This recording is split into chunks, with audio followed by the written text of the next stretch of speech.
Bueno, bienvenidos, ¿cómo le va? Buenos días. Buenas para todos. Feliz Buenas segunda semanas. quincena de enero Sí, para todos. con una cara nueva en esta mesa, ¿no? Sí, con los que vienen turgentes y rozagantes después Sí, del sí, descanso. Sí, así es. Bueno, lo decíamos al comienzo. En el día de hoy, como pasa con los destinos turísticos, hay un grupo que sale, otro grupo que ingresa. Y otro que Tiene nos que ver quedamos. con el recambio, ¿no? Propio de las vacaciones. Y por acá estoy de regreso Sí. para compartir con ustedes las mañanas, Claro. las noticias, la información. Bueno. Uno ve, como decía Martín, esas caras así de súper Claro. relajadas, mientras que la otra cara de la moneda somos nosotros. Ustedes sienten que yo estoy Claro. muy descansada y que me voy a poner en el Sí. hombro todo lo Sí, que hay sí, sí. por Es hacer. lo que Sí, esperamos, sí, sí. sí, sí. No, Nosotros están no damos equivocados. más. Se va a poner ya lo hemos dado el todo, equipo, no. estamos entregados, listo. Es difícil cuando todavía te falta un tramo para llegar a las vacaciones. Yo digo, es como la metáfora del caminante del desierto. Tenés el oasis ahí, que son las vacaciones, no llegas más. No llegas. Sí, sí, No sé si lo viven así Sí, sí, ustedes. es la utopía. Eh, Cuando va llegando se va más lejos. ¿O no? Sí, Bueno, así. y el caminante que se muere antes de llegar al oasis. Así se siente uno cuando falta poco. Esperemos Esperemos no, llegar. que no se Esperemos cumpla la llegar, metáfora está bien. entonces. Que sea una Esperemos metáfora nada sobrevivir, más. sí. Bueno. Bueno, la austera pasó bien Sí, entonces. lo pasamos muy lindo, Bueno. de a poco poniéndonos a tono. De vuelta que no es fácil volver. Sí, la vida ronda nocturna. Sí, descansando mucho, mucha reunión, mucha vida social, ¿Karaoke? karaoke, sí. Mucho, un poquito de todo. Bueno, Los placeres de la vida. Muy bien. sí. Bueno, la vamos a sacar de ahí porque se Sí. pone nerviosa. No Sí, le voy a sí, decir sí, dónde la vi y todas esas cosas de ronda nocturna. Pero si nos cruzamos de ronda nocturna, nos cruzamos en el mismo lugar, en el mismo establecimiento estábamos. Sí, pero yo había ido por una cuestión de trabajo. El sábado de la noche. Bien. Bueno, ¿quiere que nos metamos en tema de todo lo que tenemos en... No sé si tenemos la nota ya lista para charlar, nos avisan. Pero bueno, decimos esto de la cuestión económica y bueno, tanto lo que se ha hablado de los dichos del propio Ricardo Quintela, el gobernador, y de La Rioja, que lo decíamos recién, y bueno, otros temas que bueno están muy sobre la mesa en estos días y bueno, muy para hablar y escuchar básicamente a especialistas. Por eso los saludamos a Lautaro Mochet, quien es economista y con quien vamos a estar charlando. Querido Lautaro, buen día en esta mañana. ¿Cómo estás? Gracias por atendernos. Buen día. Hola, Buen día ¿qué para tal? todos. ¿Cómo están? ¿Cómo va? Bueno, lo primero que surge ante esta situación y bueno, como profesional de la economía, ¿cómo estás viendo, no? Hace menos de una semana conocimos el índice de inflación, según el presidente iba a ser de 45, fue mucho menos y bueno, se tomó como, entre comillas, un triunfo, digamos. Te empiezo preguntando por eso, ¿qué tenés para decirnos? Bueno, sí, sin lugar a duda, seguimos transitando con una situación macroeconómica muy delicada, ¿sí? Los riesgos hiperinflacionarios todavía siguen vigentes, a pesar de este aparente éxito, por así llamarlo, bueno, según el presidente esperaba una inflación del 45, terminó siendo el 25. Seguimos estando con la inflación más alta de los últimos 30 años, lo cual es producto de la pésima gestión tanto fiscal y monetaria de los últimos años, y esperemos que a partir de los nuevos cambios de política tanto fiscal como monetaria, ¿sí? Vuelvo a hacer hincapié en eso, Argentina vuelva a reencauzarse en un sendero de menor inflación. No obstante, vamos a seguir con meses muy duros, ¿sí? Esperamos que enero vuelva a ser un número de inflación muy alto, quizás algo por debajo de diciembre, ¿sí? Dado que nuestras primeras mediciones en lo que va de enero muestran cierta desaceleración, lo cual es una buena noticia, dado que la inflación nos estaría espiralizando, ¿sí? Eso es un dato que hay que tener en cuenta y es muy bueno porque justamente nos aleja del escenario hiperinflacionario. Y eso por un lado, y por el otro lado tuvimos que durante el mes de diciembre los tipos de cambio estuvieron bastante serenos, si bien es cierto que en los primeros días de enero tuvimos un salto, sigue estando por debajo de la inflación de diciembre, con lo cual vemos que la situación no se estaría espiralizando y eso da un indicio de que en los próximos meses la inflación pueda disminuir. Lautaro, perdón, ¿es real que se esperaba una inflación del 45% o es una estrategia del gobierno anticipar un 45% para que un 25% parezca poco? Porque es dramático, Bueno, a ver. 25%. Totalmente. Lo cierto es que, según las propias declaraciones del ministro Luis Caputo, sus datos estarían con una inflación diaria en los primeros días de diciembre del 1,3%, con lo cual si uno mensualiza ese dato efectivamente da 45. Lo cierto es que al menos nosotros desde la Fundación Libertad y Progreso medimos efectivamente que en los primeros días de diciembre la inflación diaria estaba muy elevada, incluso hubo días que superó el 2%, pero por suerte con el correr de los días el efecto de la devaluación, ¿sí? O mejor dicho del salto de cambio tan importante que hubo, ese shock dramático fue desacelerándose, y si uno se fija por ejemplo lo que es las expectativas que toma el Banco Central, ¿sí? De cerca de 30 y pico de consultoras, la inflación esperada de diciembre era del 28%, ¿sí? Con lo cual está lejos de ese 45%, pero es cierto que en los primeros días de diciembre la inflación viajaba a ese ritmo. Lautaro, ¿cuál es el panorama que se abre teniendo en cuenta lo que los chicos mencionaban al comienzo de este programa, que Javier hacía referencia también antes de presentarte, provincias como La Rioja que ya están amenazando con la posibilidad de emitir cuasimonedas o algún tipo de herramienta similar, por ejemplo, para poder pagar los salarios de los policías, de las fuerzas de seguridad? Hubo otras provincias como Córdoba, recuerdo el gobernador Yarlora en los primeros días de la gestión de Milei, admitiendo que los números te pueden dar en una planilla de Excel haciendo o tomando la receta que hoy toma el presidente Milei, pero lo que te vas a encontrar después, dijo el gobernador de Córdoba, es la paz en el cementerio, ¿no? Si no hay un plan de desarrollo. Bueno, a ver, en primer lugar, la emisión de cuasimonedas como presenta el gobernador de La Rioja es una situación dramática, dado que sería realmente seguir estafando a sus propios habitantes. No solamente porque no tienen la facultad para poder emitir monedas, sino que además hay que tener en cuenta que probablemente lo que termina ocurriendo es que esa cuasimoneda, si tenga el nombre que sea, va a terminar devaluándose mucho más rápido que el peso. Entonces empezaríamos a entrar en una dinámica que con pesos la inflación sería de determinado valor, y en esta cuasimoneda las cosas aumentarían a un ritmo mucho más rápido, con lo cual los riojanos no querrían recibir esta cuasimoneda, y ahí entrarías en un conflicto social muy importante, ¿no? Entonces la verdad es que hay que tratar de evitar ese tipo de situaciones, sobre todas las cosas por el bien de los propios receptores de estas hipotéticas cuasimonedas, ya que lo que terminaría pasando es que su poder adquisitivo terminaría depreciándose mucho más rápido.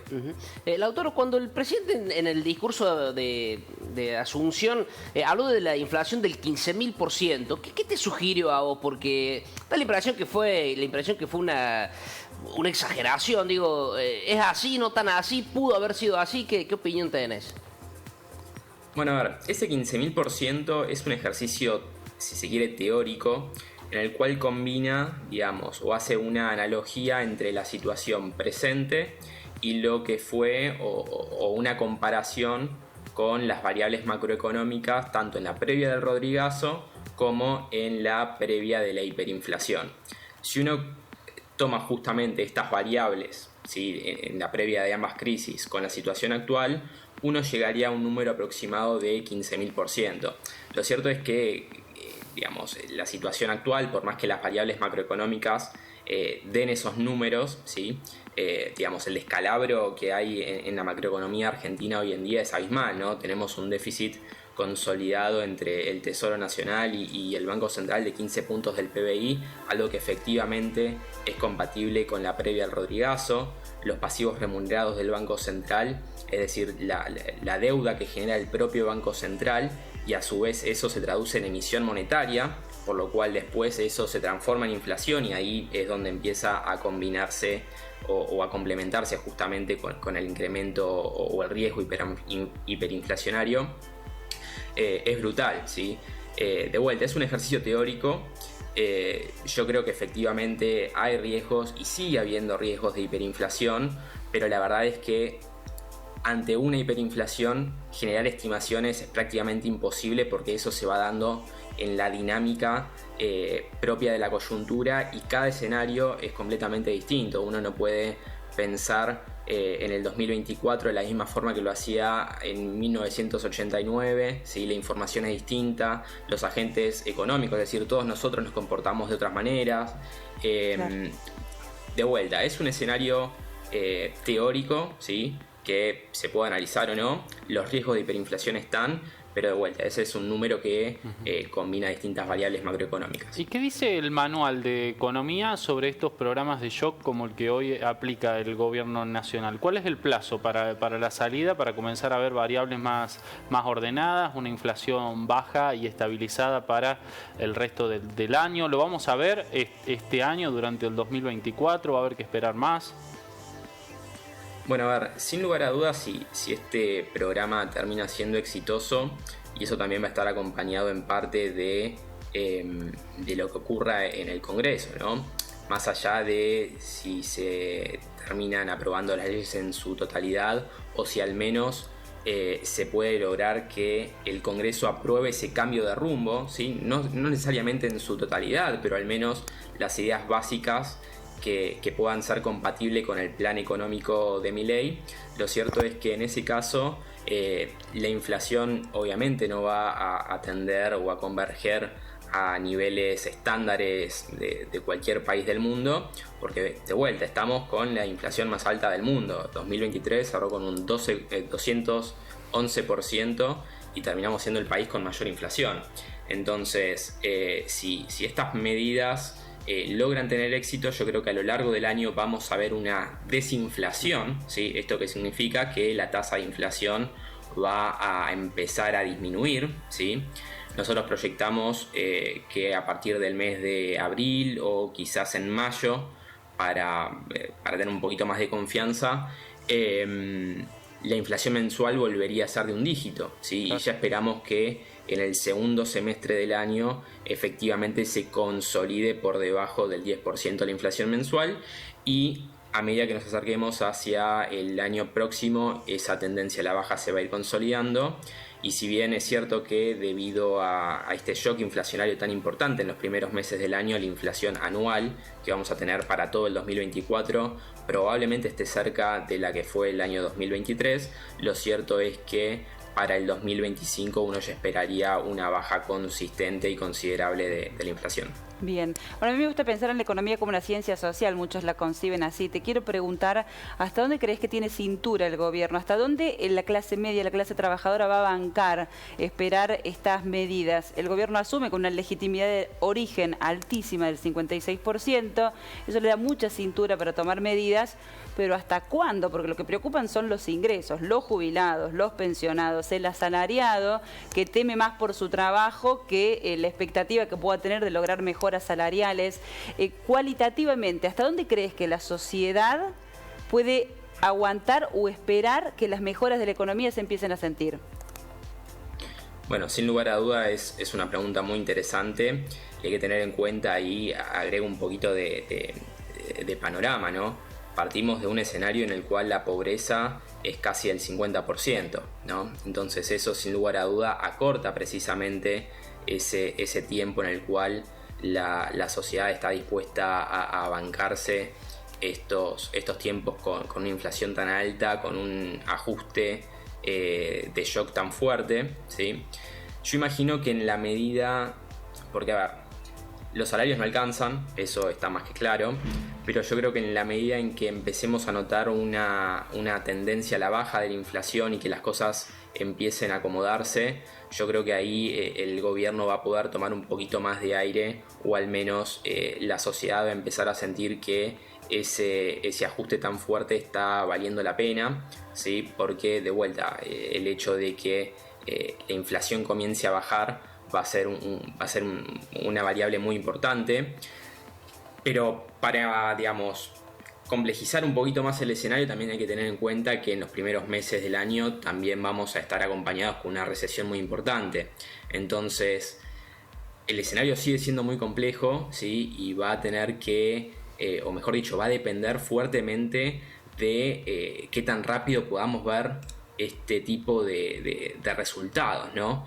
Pero de vuelta, para ser más concreto y responder a tu pregunta, yo creo que en la medida que la inflación comience a bajar rápidamente, imagino que ahí va a ser la clave en el cual la sociedad va a estar dispuesta a aguantar este ajuste y va a dar el visto bueno, ¿no? Qué espectáculo para los argentinos, digo, ver los precios retroceder. No lo hemos visto nunca. En Brasil se vio, ¿no? Hace algunos años, pero para nosotros ver los precios retroceder sería algo inédito. Bueno, estamos asistiendo a eso, lo vimos con el precio de la carne durante los últimos días del mes de diciembre y algo que, bueno, parece haberse estabilizado ahora.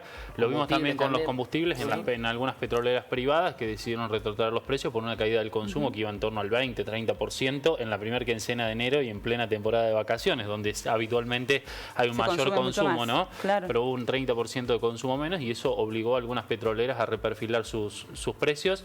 Y bueno, veremos qué pasa con el resto de las cuestiones. También una cuestión interesante que la hemos reflejado aquí, Lautaro, en nuestra pantalla, que tiene que ver con aquellas cadenas de supermercado, una en particular, una francesa, que puso los carteles en las góndolas diciendo estos productos no están porque el precio que le ponen los fabricantes es un precio que no es acorde a la realidad. Para cuidar al consumidor. Lo empezaron haciendo en Argentina, esta cadena francesa de supermercados, y después lo trasladaron a esa misma estrategia a sus supermercados, por ejemplo en España y en otros lugares de Europa también. Pusieron los mismos carteles con los mismos mensajes. Claro, para cuidar al consumidor no estamos reponiendo este producto porque está teniendo subas exageradas. ¿Están convalidadas estas subas? Porque recién comentaban, ¿no? Algunos aspectos, algunos productos que retrocedieron, pero digo, estos incrementos, hay cosas que aumentaron hasta 3 veces. ¿Qué explica estas subas, estos incrementos? ¿Están justificados? ¿Cómo lo ves vos? Bueno, a ver, al menos en lo que son alimentos, sí, hay muchos productos que estaban incluidos en lo que eran los precios justos y ahí fue donde se vieron generalmente esas subas extraordinarias que se multiplican los precios por 3 o 4 veces, que eran precios que en comparación con productos de mismas características, quizás de otras marcas, tenían precios ridículamente bajos e incluso en muchos supermercados ni siquiera se conseguían justamente porque los mismos proveedores no estaban dispuestos a vender a esos precios tan bajos. Eso por un lado, es decir, hay que tener en cuenta que lo que se llaman los bienes y servicios regulados, ¿sí? Aquellos en los que el gobierno puede tener injerencia sobre el precio, estaban muy atrasados. Es más, si uno se fija en los últimos 4 años, este tipo de bienes y servicios crecieron o aumentaron, mejor dicho, la mitad que el resto de bienes y servicios que, digamos, terminan formando el precio en el mercado. Con lo cual ahí hay que hacer, digamos, en estos primeros meses de reacomodamiento de precios relativos, esto que tanto hablamos los economistas, vamos a ver precisamente esos aumentos tan importantes, ¿no? Pero por otro lado, como ustedes bien remarcaron recién, hubo subas quizás que fueron excesivas y la propia dinámica del mercado fue provocando que algunos precios se retrotraigan, ¿no? Como bien dijeron, lo que fue la carne, mismo también en algunos lo que son electrodomésticos o artículos de electrónica, que con el salto del tipo de cambio al principio tuvieron subas fenomenales y en los últimos días uno puede ver que incluso algunos precios se redujeron hasta un 25%, ¿sí? Lo que son celulares, tablets, computadoras, etc. O mismo también en lo que son las ciudades turísticas, ¿sí? Uno también nota cierto caída en los precios, mejor dicho, de lo que son algunos alquileres, ¿sí? Eso también se debe a que la capacidad hotelera no está a su tope y hay muchos quizás propietarios de casas que al no tener ya sea para la segunda mitad de enero, para febrero incluso, alguna reserva, prefiere perder cierto valor en el precio del alquiler, pero asegurarse por lo menos de una entrada, ¿no? Y eso yo creo que se va a ir viendo con mayor frecuencia de lo que estábamos acostumbrados, justamente por la propia dinámica que está tomando la economía de que el mercado se vaya regulando solo. Excelente. Bueno, Lautaro, gracias por tu tiempo, la verdad que interesante tu opinión, escucharte, así que te agradecemos. Buena semana. Muchísimas gracias. Muchísimas gracias. Que sigan bien, hasta luego. Igualmente. Bueno, ¿cuánto que hay para hablar de esto, sí, no? Sí. En todo término, ¿no? Porque pasa desde la habitualidad nuestra hasta, no sé, los tipos que manejan millones y que están en otra en otra situación, ¿no? Sí, y ni que hablar quienes tienen a su cargo la administración de los recursos de todos, como es el caso de los gobernadores o de los intendentes. Bueno, a veces esto los economistas es algo que no les gusta que lo hagamos, pero cuando comparamos la administración del Estado con una casa, y bueno, pasa eso, nosotros tenemos que empezar a hacer nuestros propios números, mirar, proyectar a la hora de comprar, y el Estado tiene que hacer lo mismo. Ustedes hablaban antes, en esta misma edición, de la suspensión de los festivales, por ejemplo. Forma parte de una estrategia de priorización de dónde se ponen los recursos, ¿no? Sí. Previendo lo que es tener que administrar los recursos para todo un año por delante. Vos podés prever y hacer un festival de verano ahora, pero no sabés a mitad de año si se dan o no estos pronósticos y cómo vas a hacer rendir ese dinero para después poder pagar los salarios, poder llevar adelante los servicios que tenés que brindar como Estado, ya sea un municipio, sea una provincia.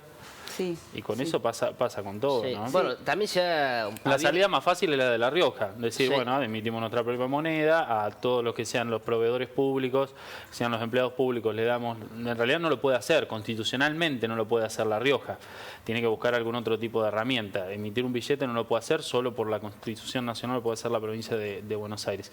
Pero esa es la salida más fácil. Después está lo que han empezado a hacer todas las otras provincias, todas se están ajustando, por un lado o por el otro, Sí. lo están haciendo. Bueno, Algunos está revisando pidiendo el concretos. restablecimiento del impuesto a las ganancias, porque es Exactamente. coparticipable. Entonces, para Claro, encauzar que los Milei fondos... lo había votado. Pero ¿quién a paga favor? ese costo? Claro. Decir, yo levanto la mano para que te vuelvan a poner el impuesto a las ganancias a los trabajadores. ¿Qué legislador lo puede hacer? Sí. Bueno, tiene que pagar Bueno, y un costo aparte político. con lo que están haciendo hoy los diputados y senadores trabajando con la ley ómnibus y demás, no sé, no hay ni siquiera se ha tocado el tema, me parece, en el Congreso. Claro, porque una cuestión es esta, ¿no? La coparticipación de fondos que no se están coparticipando y que, bueno, aquellos que pidieron que se quite el impuesto a las ganancias, ahora no pueden decir restablezcan ese Claro, impuesto. es Tampoco que- la ideología de Javier Milei se lo permite porque el Estado liberal libertario es un Estado que no te cobra impuestos o que no se exceden Sí, los sí, impuestos, sí. pero los municipios, las provincias lo están sintiendo. Claro, pero son los mismos gobernadores que le hicieron la campaña a Sergio Claro. Massa, le montaban los actos y le aplaudían la quita de estos recursos que hoy están sintiendo. Como contraparte le piden al presidente ahora que les coparticipe el impuesto al cheque o los sellos, del llamado impuesto al cheque. El presidente dice no porque esos recursos sostienen en gran parte la caja del ANSES también.